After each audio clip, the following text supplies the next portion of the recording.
Hello there, Fit Golfers. This is Carolina, the Fit Golfer Girl, and today I'm being joined by my friend and mentor, Tumminello.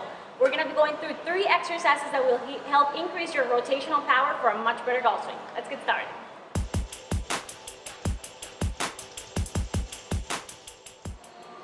So for those of you that don't know, Nick is like a celebrity in the fitness world. So I'm going to let himself introduce himself and tell us about a little bit about you, Nick.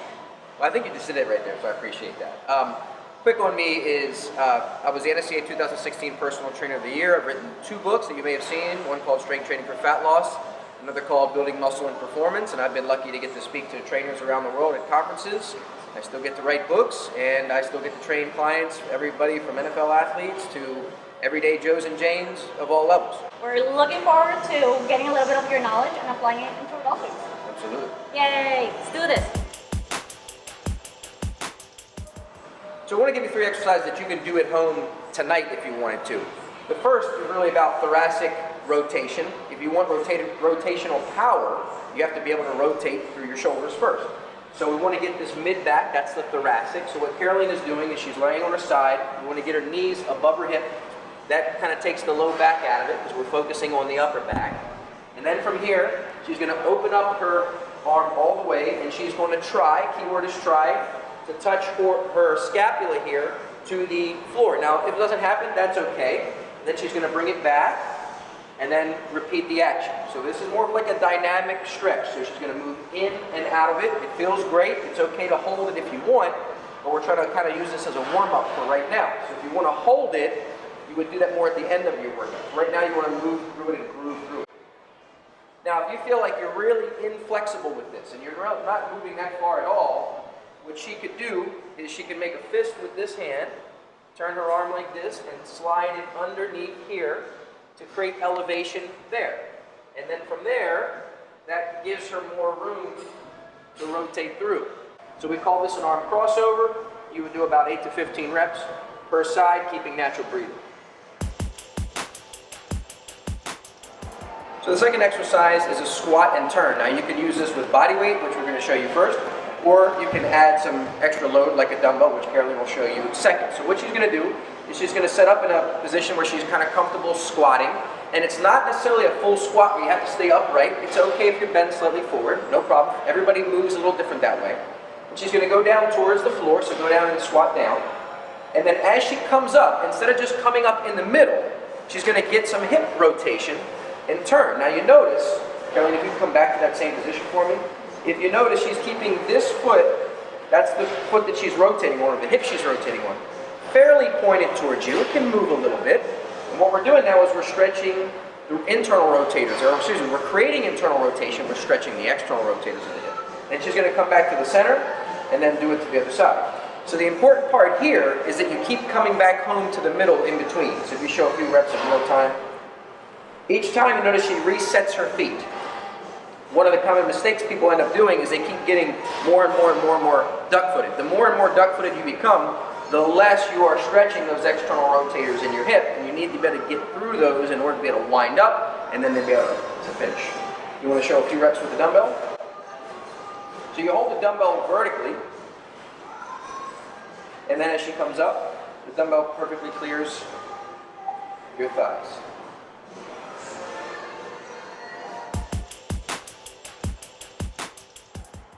So the third exercise involves bands. So we showed you 2 bodyweight exercises, maybe with the addition of a dumbbell and the addition of a band. So things that are all very cheap, accessible pieces of equipment that you could get at home. Now, before we get into this, you might be thinking, you talk about rotary power, I was expecting a medicine ball throw. That's like the go-to medicine ball throw against the wall exercise. That's a great exercise to do. The problem is, not always do you have access to a type of wall or the type of medicine ball to do that. And you also want to have some prerequisites. It's good to have some hip rotation to be able to get through the movements better, thoracic rotation to be able to get through those movements better, and a lot of rotary power, even when you throw a medicine ball, comes from the legs, which was where the squat came in. And strength is a part of power. Power is strength times speed. So if you increase strength, you're going to help contribute to your power production, and that's what we're going to work on here through rotation. So it's a band, what we call band type rotation. Check it out. Now, You may have seen this exercise commonly done where somebody grabs the cable or the band and rotates all the way over here. Here's the problem. She's not getting any rotary force anymore. It's pulling her straight back. So we don't even need to go this far. Right there, as soon as that part lightly touches her forearm, that's as far as we need to go. Because now, you can even see the look on her face. She's working. And then once she gets to here, same thing. If she goes all the way over, no more tension anymore. So the first thing you can need to do, or you can do, is reduce the range of motion, but that maximizes the tension that's happening through resisting rotation. That's number one. Number two, what she's doing here is what a lot of people commonly do. You notice if she lets this hand go, she's grabbing with that hand. She's a lot weaker pulling it this way than if you switch hands. Or sorry, driving it that way, than pulling, because you're always stronger in your back than you are in the front.